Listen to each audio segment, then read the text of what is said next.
Graça e paz. Amém. Hoje eu vou falar sobre um homem que era quase feliz.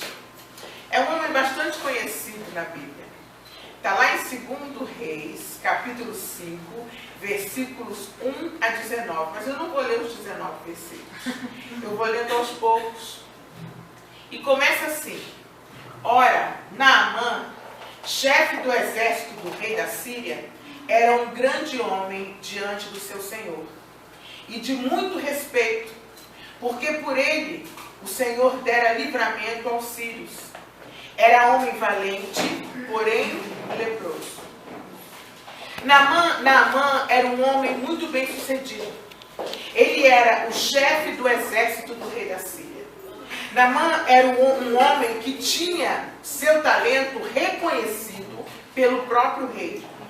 Ele era respeitado pelos seus soldados e também pelo rei da Síria. E certamente por seu povo, pelos grandes livramentos que Deus operara através dele. Ele era um homem honrado, um homem amado em todo o seu país. Com certeza ele adquiriu fama e respeito por causa das vitórias militares, por causa das conquistas, dos livramentos que o Senhor Deus concedeu através de Naamã ao exército sírio. Naamã era um homem valente, lutador, um homem de confiança do rei da Síria. E com certeza Naamã era como um ídolo na Síria. Na Síria. E com certeza um ídolo sírio. Meus amados, para a maioria das pessoas desse mundo moderno, Naamã tinha tudo para ser feliz.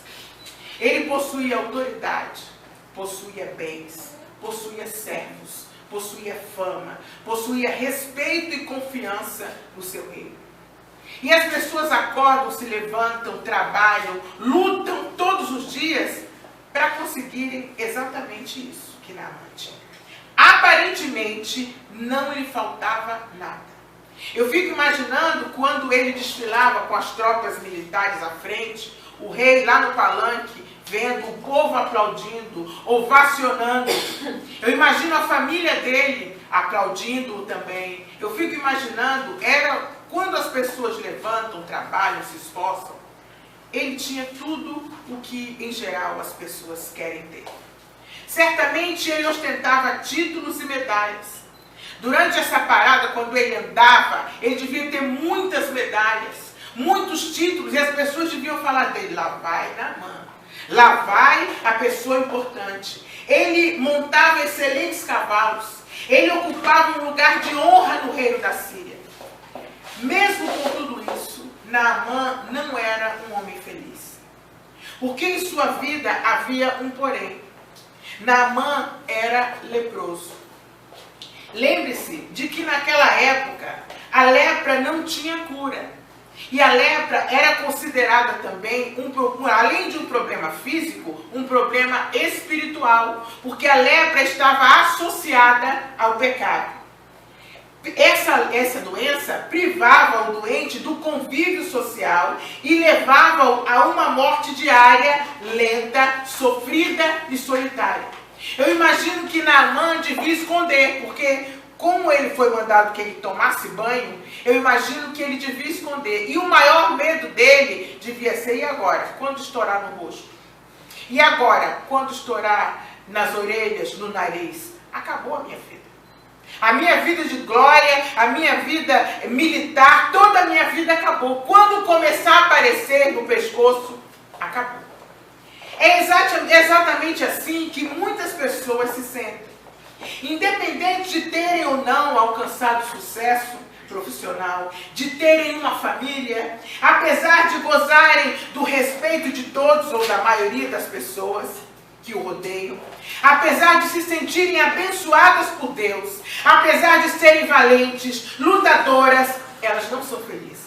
Há sempre um porém que consome as suas energias, privando essas pessoas da felicidade plena, levando essas pessoas a experimentar uma mortificação diária, lenta, sofrida e solitária. Aquele homem famoso e importante sofria com um problema de saúde sem esperança de cura. Ele era portador do bacilo de Hansen, da lepra. E toda aquela glória que ele possuía não era suficiente para curá-lo ou fazê-lo feliz.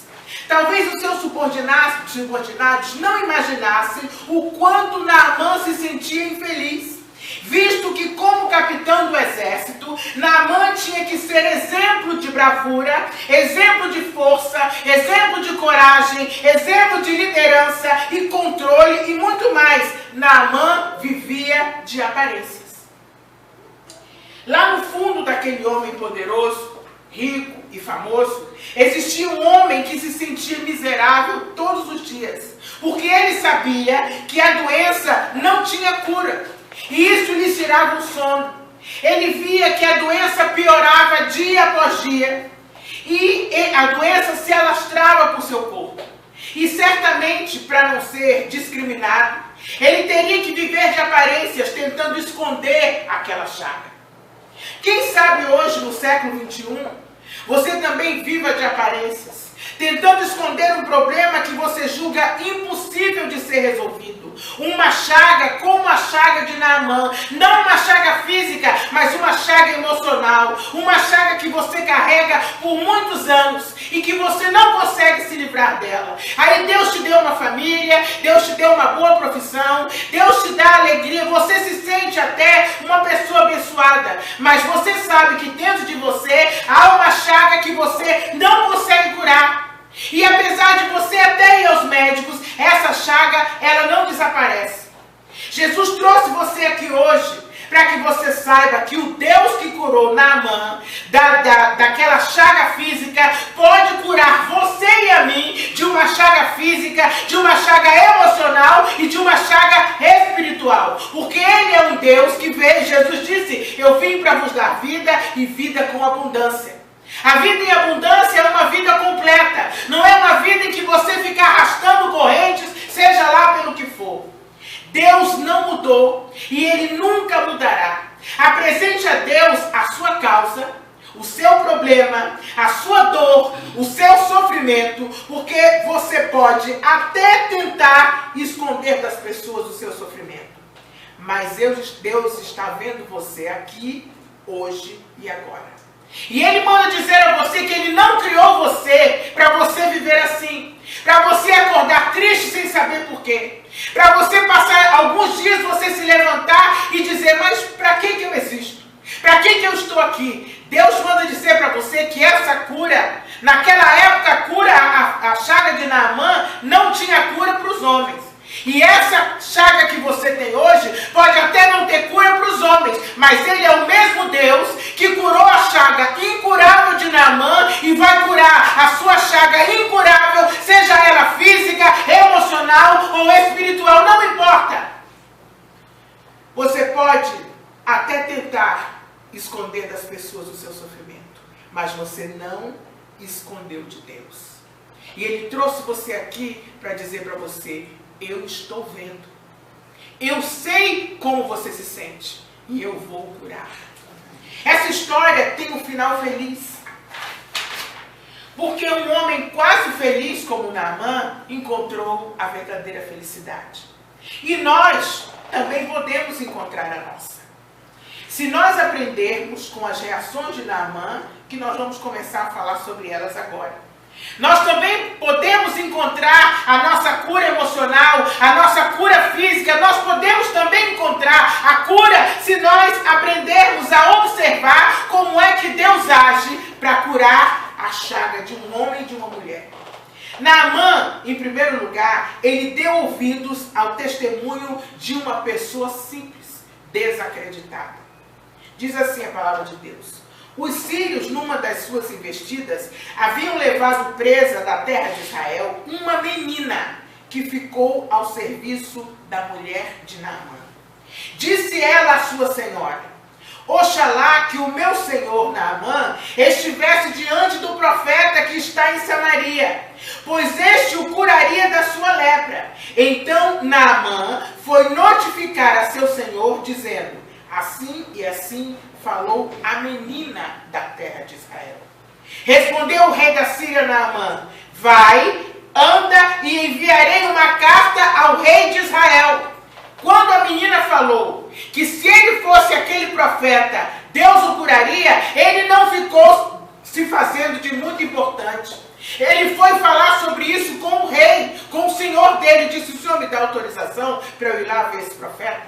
Deus usou uma menina que não tinha prestígio nenhum, conhecimento nenhum, sabedoria nenhuma, uma menina estrangeira. Essa menina foi levada para ficar a serviço da mulher de Naamã. Na verdade, ela era escrava de Naamã. Naamã deu ouvidos às palavras de uma menina escrava. Tanto acreditou que levou o assunto ao rei, que o autorizou a viajar para as terras de Israel e ainda se dispôs a escrever uma carta de recomendação ao rei de Israel, para que o profeta o recebesse, como se Deus precisasse dessas coisas. Essa menina era muito simples e provavelmente analfabeta, mas Naamã acreditou em suas palavras, pois ela falava de algo que ela conhecia pessoalmente lá da sua terra. E nós? Quantas vezes nós temos desprezado o testemunho vivo de alguém, tão somente porque esse alguém é uma pessoa simples, uma pessoa sem cultura, uma pessoa sem posses, que é ou então não é aquele servo de Deus dentro daqueles nossos padrões de santidade, aquele homem ou aquela mulher de Deus, né? O profeta, o pastor. Quantas vezes nós fazemos isso? Será que nós poderíamos contar quantas vezes o patrão ou a patroa desprezou o testemunho dos seus empregados cristãos? Será que teríamos condições de contabilizar quantas vezes a pessoa que tem mais posses ou cultura, ela desprezou ou deixou de dar ouvidos aos crentes porque eles não tinham muita cultura? Ou quantas vezes nós que temos algum título desqualificamos a palavra de fé de pessoas analfabetas? Ou será que o pastor também não deixa de dar ouvidos a um conselho de um novo convertido que acabou de chegar na igreja e que Deus usa para alertá-lo? Sabe o que a Bíblia diz acerca desse assunto? Diz assim: Deus escolheu as coisas loucas desse mundo para confundir as coisas sábias. E Deus escolheu as coisas fracas do mundo para confundir as fortes. E Deus escolheu as coisas ignóbeis desse mundo e as desprezadas deste mundo e as que não são para reduzir a nada aquelas que são. Para que nenhum mortal se glorie na presença de Deus. 1 Coríntios 1, 27 a 29. Naamã foi buscar ajuda. Quando ele ouviu aquela menina falar, ele conversou com o rei, pediu autorização para viajar para as terras de Israel e ele foi buscar ajuda.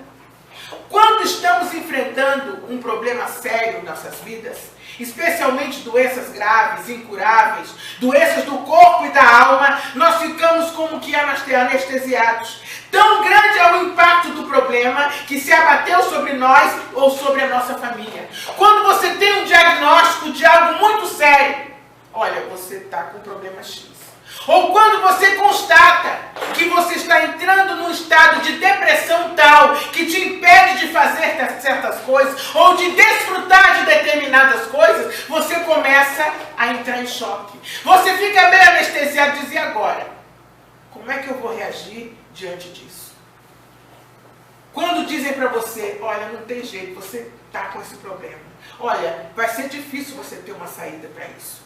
A Bíblia nos diz, por outro lado, que para Deus não existe a palavra impossível. Naamã não se deixou abater com o diagnóstico. Ele acreditou e tomou uma decisão, tomou uma atitude de fé. E diz a Bíblia, foi, pois, buscar ajuda de Deus. Muitas vezes nós até acreditamos no testemunho de fé das pessoas. Muitas vezes nós até damos ouvidos. Mas quando os nossos problemas aparecem, quando as desgraças se abatem sobre as nossas vidas, sobre a nossa família, e não tomamos a decisão de nos levantarmos para buscar a face de Deus, não adianta se desesperar.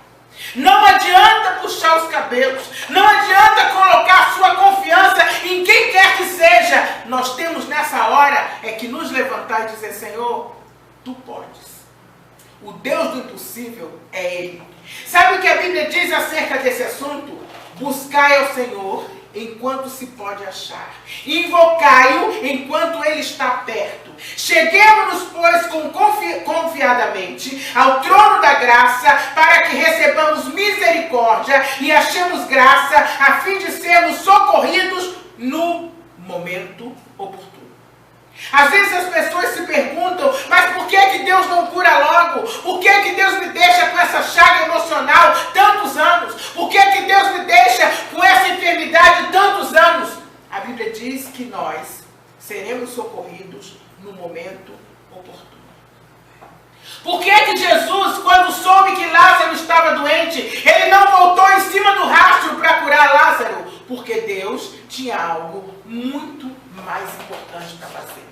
Jesus não queria curar uma doença, Jesus queria ressuscitar um morto. E muitas vezes Deus usa aquela situação não apenas por sua causa, mas por causa daqueles que estão à sua volta. Não apenas para que você, e também para que você, com o tempo, você comece a refletir e chegue à conclusão, só Deus pode me ajudar.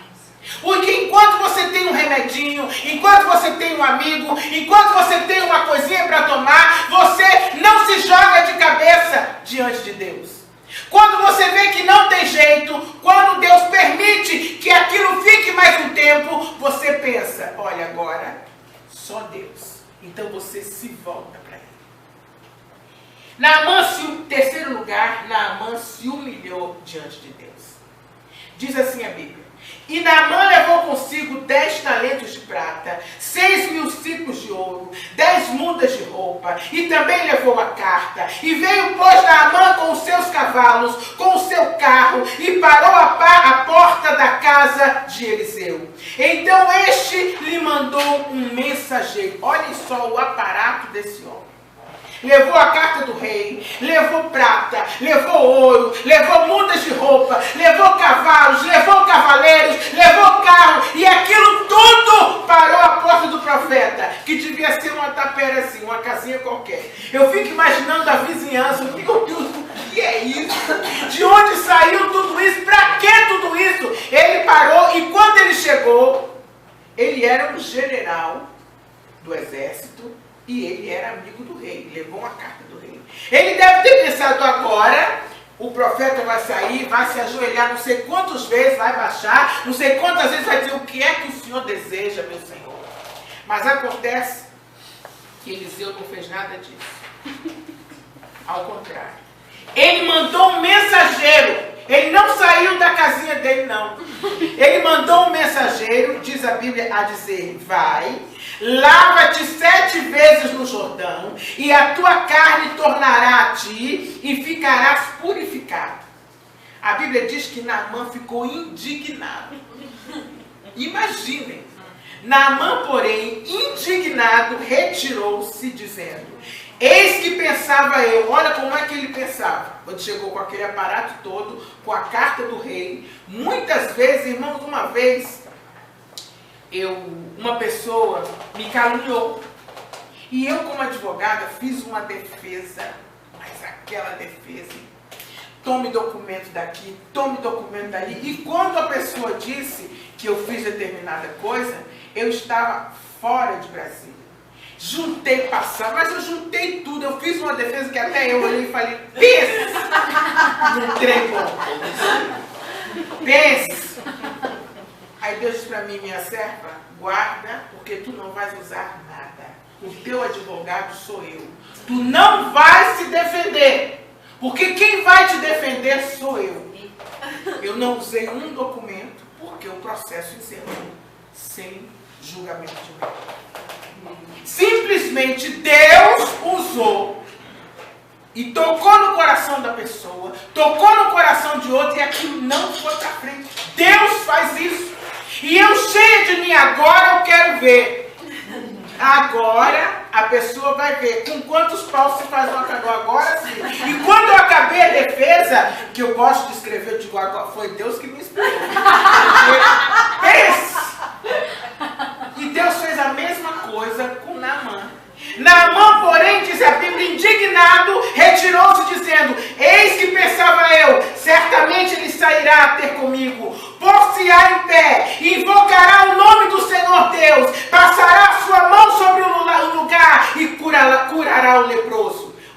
gente gosta? A gente gosta muito de ir num lugar e a pessoa fazer todo aquele aparato, sapatear, botar a mão. Deus está aqui, eu estou sentindo. Deus vai fazer. Não precisa nada disso. Deus não precisa de nada disso, nem de aparato. Deus só precisa que você ouça a voz dele. Não precisa que você se cerque de tudo aquilo, que você grite em voz alta, que você jogue um monte de coisa na pessoa, que você expulse fazendo alarde, que você pergunte nome quando o tempo está ali. Não precisa disso. Continuando.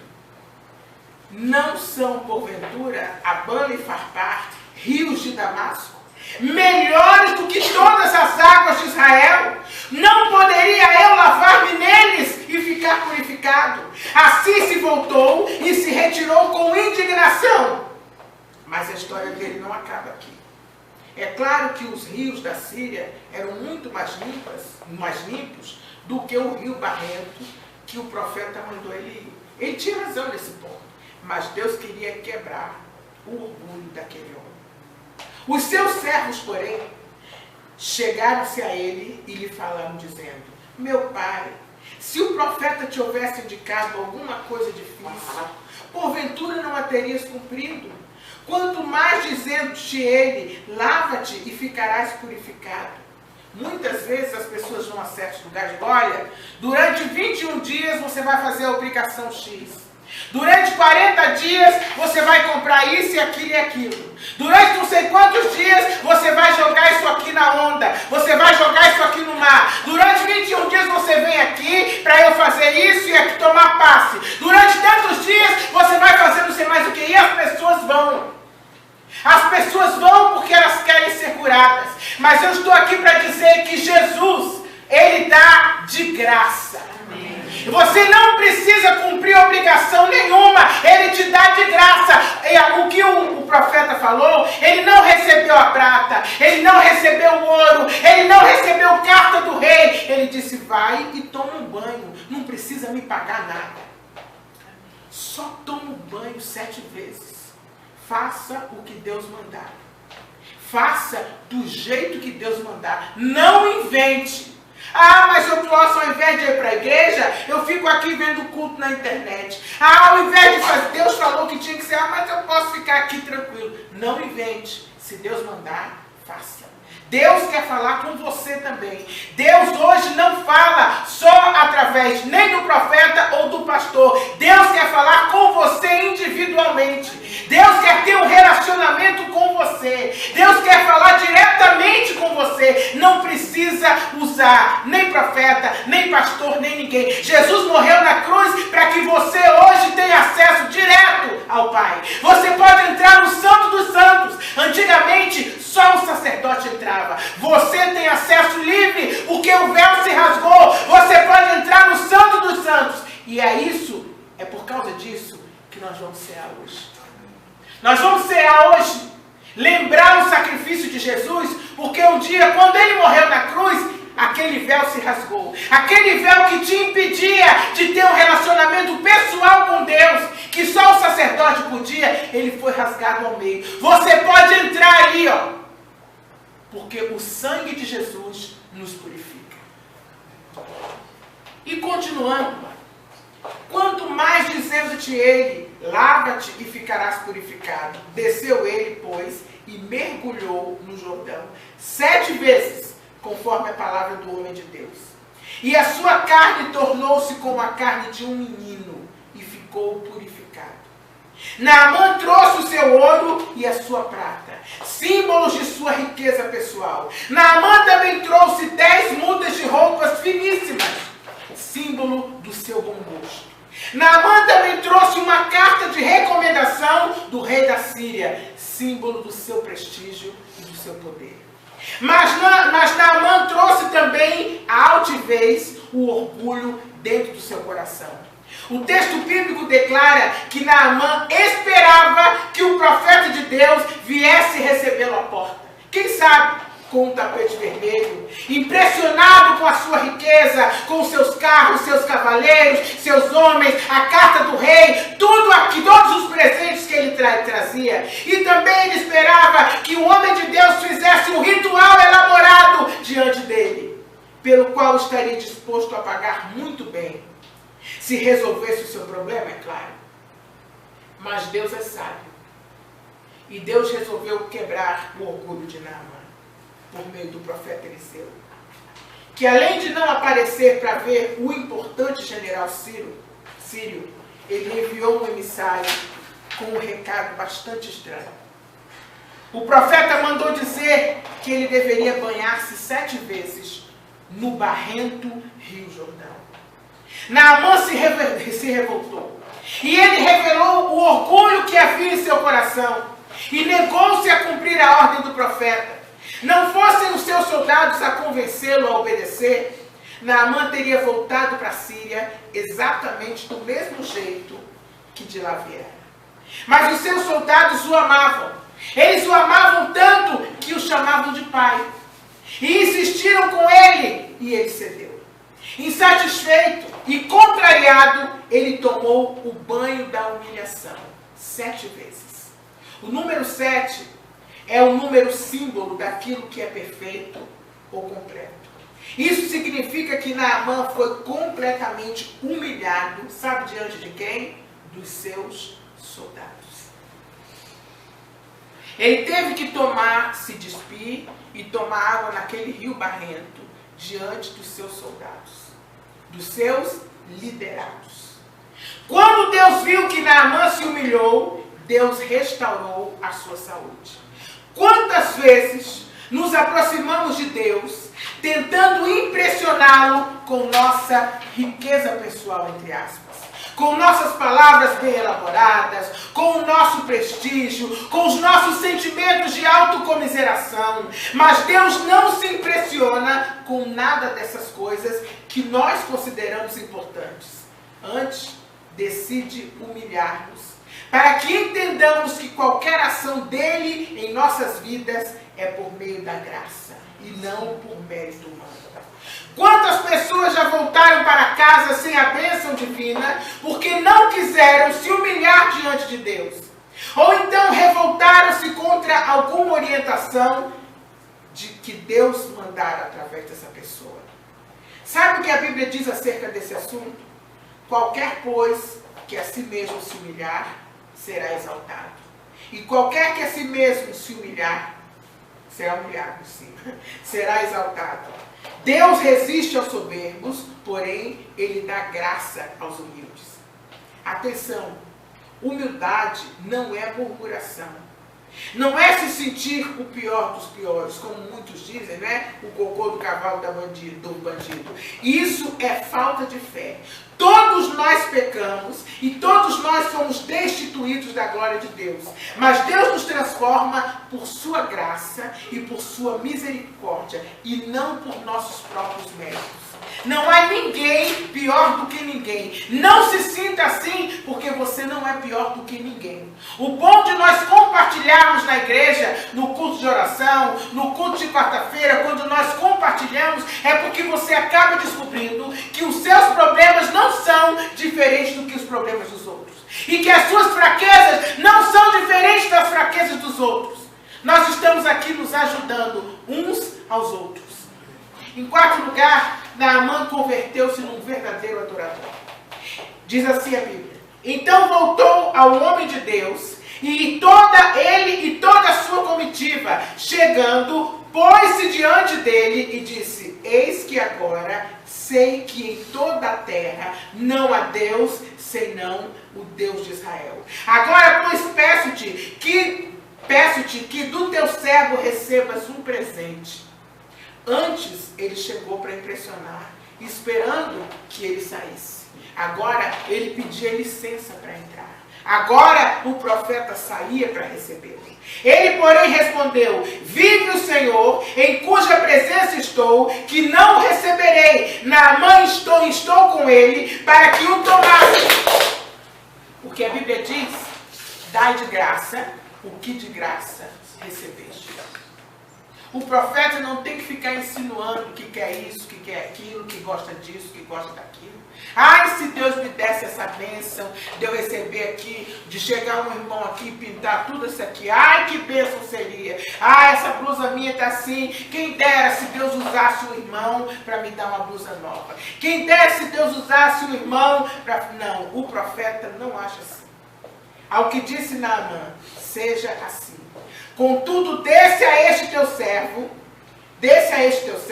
terra que baixe para carregar 2 mulas. Porque nunca mais oferecerá este teu servo holocausto e nem sacrifício a outros deuses, senão ao Senhor. Ao Senhor Deus, e Deus assim impôs a humilhação a Naamã com um propósito, revelar-se a ele.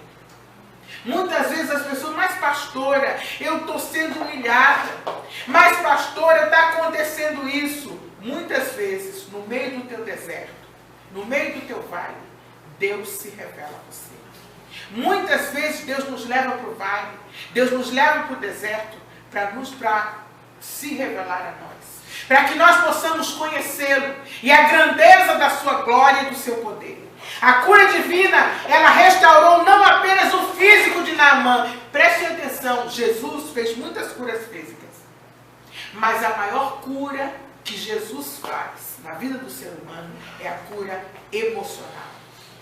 A cura restaurou o físico de Naamã, mas também restaurou a sua alma. O corpo dele foi curado, sim, mas a sua visão acerca das coisas espirituais foi totalmente aberta.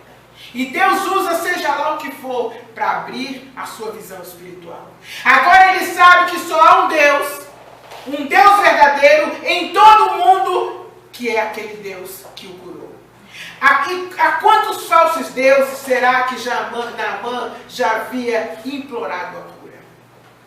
Somente o Deus verdadeiro supriu a sua maior necessidade. E o Deus verdadeiro está aqui hoje para dizer para você que Ele pode e quer suprir a sua maior necessidade, seja ela qual for.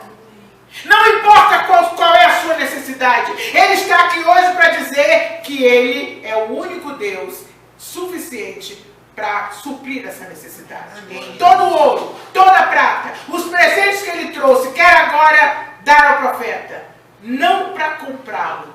Antes, quando Naamã chegou, ele quis, com tudo aquilo, impressionar o profeta.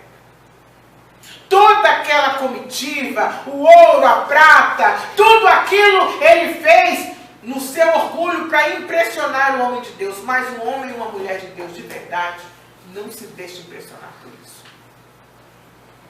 Dessa vez, todo o ouro e toda a prata e todos os presentes ele trouxe não para comprar e nem para impressionar o profeta, como uma legítima expressão de gratidão por aquilo que Deus fez em sua vida através daquele homem. Há uma diferença muito grande. Naamã pediu então para carregar 2 mulas com terra. Sim, terra. Eu não estou falando no sentido figurado, não. A Bíblia está dizendo aqui terra, poeira do chão. 4 sacos de terra. Para quê? Levar 4 sacos de terra para a Síria. Imagine, na Síria não tem terra, não? A terra não é igual em todo lugar, não? 4 sacos de terra para colocar no cantinho da sua casa e ali, sobre aquela pequena porção de terra, adorar ao Deus verdadeiro. É meio esquisito, é claro, mas foi a sua forma simples de expressar que a partir daquele momento ele seria um verdadeiro adorador do Deus de Israel, do Deus daquela terra, e que nunca mais iria adorar ou oferecer sacrifícios a outros deuses. Quando Deus abençoa uma pessoa, a sua bênção sempre quer ir além daquilo que a pessoa pediu. Você pede eu brinco muito com as pessoas aqui, que você mira numa coisa e Deus acerta em muitas outras. Quando a gente faz algum propósito, né? Nós sempre fazemos, vamos fazer um propósito de 20 dias, vamos ao monte, vamos fazer aquilo, vamos fazer aquilo. Eu sei que as pessoas sempre têm em mente uma coisa específica. elas estão pedindo a Deus. Mas Deus sempre acerta em outras coisas. Não em coisas materiais, mas em coisas emocionais e espirituais. Sabe por quê? Porque nós, na verdade, não sabemos qual é a nossa maior necessidade. Nós sempre achamos que a nossa maior necessidade, por exemplo, é aquele dinheiro para pagar aquela conta. É aquele problema com aquela pessoa. Mas Deus sabe que a nossa maior necessidade não é nada disso. É uma coisa muito maior. Deus quer nos transformar para que nós possamos aproveitar e gozar do bem, da vida e de tudo aquilo que Deus tem para nós. É por isso que a gente mira numa coisa e Deus acerta em muitas outras. Junto com a graça solicitada, Deus quer salvar a alma daquela pessoa por meio da fé em seu único Filho, que é Jesus Cristo. Infelizmente, eu já estou acabando. Muitos querem apenas livrar-se do sofrimento e voltar o quanto antes ao seu velho e bom estilo de vida. Querem a bênção, mas rejeitam o abençoador. Foi assim com os 10 leprosos que Jesus curou de uma só vez. Somente um voltou para agradecer. Sabe o que a Bíblia diz acerca desse assunto? Mas a hora vem, e agora é, em que os verdadeiros adoradores adorarão o Pai em espírito e em verdade, porque o Pai procura tais que assim o adorem. Em quinto e último lugar, Naamã reavaliou os seus conceitos. Às vezes Deus permite que nós passemos por certas dificuldades e que nós arrastemos correntes ao longo da vida, para que num dado momento a gente pare e reavalie os nossos conceitos. E diz assim: nisto perdoe o Senhor ao teu servo, quando meu amo entrar na casa de Rimom para lhe adorar, e ele se apoiar na minha mão, e eu também me tenha de encurvar na casa de Rimom, quando assim me encurvar na casa de Rimom, nisto perdoe o Senhor ao teu servo. Eliseu lhe disse: vai em paz. Ele levava o rei para esse lugar para adorar uma estátua, um Deus. E ele segurava a mão, o rei se apoiava na mão dele para adorar. Naamã declarou que nunca mais iria adorar ou oferecer sacrifícios a outros deuses, senão ao Deus verdadeiro. Ele se lembrou que o seu senhor, o rei da Síria, quando entrava no templo do deus Rimom, um deus sírio, gostava de se apoiar na mão dele, Naamã. Por respeito ao seu senhor e no cumprimento dos seus deveres, ele também adorava aquele Deus. Ele se encurvava diante daquela estátua, mas agora ele sabe que isso é errado e pede perdão a Deus. Foi o seu primeiro conflito espiritual, a sua primeira reavaliação dos seus próprios atos e do seu estilo de vida de uma maneira geral. Esta é a marca daqueles que de fato tiveram uma experiência transformadora com Deus. Uma completa reavaliação de todas as suas atitudes, de toda a sua filosofia de vida, de todas as suas crenças e de todas as suas posturas. Quando isso acontece, nós queremos viver de maneira que agrade a Deus. Aquela figura da ovelha, ela é maravilhosa. Se você quiser verdadeiramente andar com Deus, a Bíblia diz que Deus tem uma vara e um cajado. Não é? Aquele cajado, você sai do caminho, ele traz você de volta. Você vai do caminho, ele traz de volta. Como é que ele faz isso? Quando você ouve a voz dele. Quando você tem uma relação de intimidade com ele. E quanto a nós? Nossas experiências com Deus ou com seu poder têm nos levado a uma tão grande reflexão sobre os propósitos da vida? Você já pensou qual é o propósito da sua vida? Você já fez essa reavaliação como Naamã fez? Sabe o que a Bíblia diz acerca desse assunto? Diz assim, lá em 2 Coríntios: pelo que se alguém está em Cristo, nova criatura é. As coisas velhas já passaram, eis que tudo se fez novo. Exterminai, pois, as vossas inclinações carnais, a prostituição, a impureza, a paixão, a vil concupiscência, a avareza, que é a idolatria, pelas quais coisas vem a ira de Deus sobre os filhos do homem, os filhos da desobediência, nas quais também em outro tempo andastes, quando vivias nelas. Mas agora despojai-vos também de tudo isso, da ira, da cólera, da malícia, da maledicência, das palavras torpes que saem da sua boca. Não mintais uns aos outros, porque já vos despistes do velho homem, com seus feitos, e vos vestistes de um novo homem, que se renova para o pleno conhecimento, segundo a imagem daquele que o criou. A beleza da história de Naamã consiste no fato de que ele voltou para casa curado fisicamente e transformado emocionalmente e espiritualmente. Como foi que isso aconteceu? Como um homem quase feliz encontrou a felicidade? Em primeiro lugar, ele deu ouvidos ao testemunho de uma pessoa desacreditada.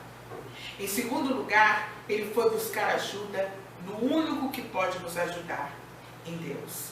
Em terceiro lugar, ele se humilhou diante desse Deus. Porque não adianta você ir pedir ajuda. Olha, Deus, você me dá isso. E você comenta, eu botei Deus contra a parede. Eu sirvo a Ele.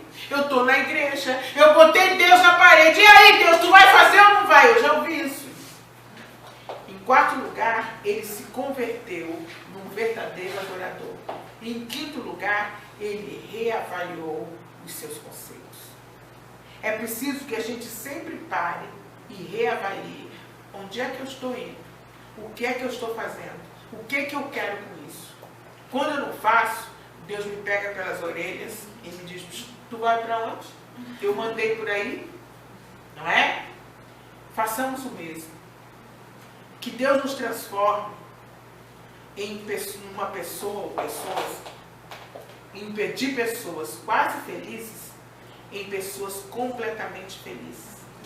E que Ele possa nos levar a conhecer a vida abundante que Deus preparou para aqueles que creem nele. Deus não quer que as nossas vidas sejam cinzentas. Deus não quer que as nossas vidas sejam como um carrossel. Deus quer nos dar paz, alegria, harmonia. E para isso é preciso que a gente escute a voz dele. Vamos orar. Jesus, obrigada, Pai. Obrigada por tudo que tu fazes por nós. Obrigada pelo sacrifício, Senhor, que tu fizeste mandando, ó Deus, o teu filho para morrer por nós. Agora, Senhor, nós vamos fazer em tua memória o que tu mandaste, Senhor. Nós vamos lembrar a morte e a ressurreição de Cristo. Exatamente como tu fizeste, Senhor. Nós te agradecemos em nome de Jesus.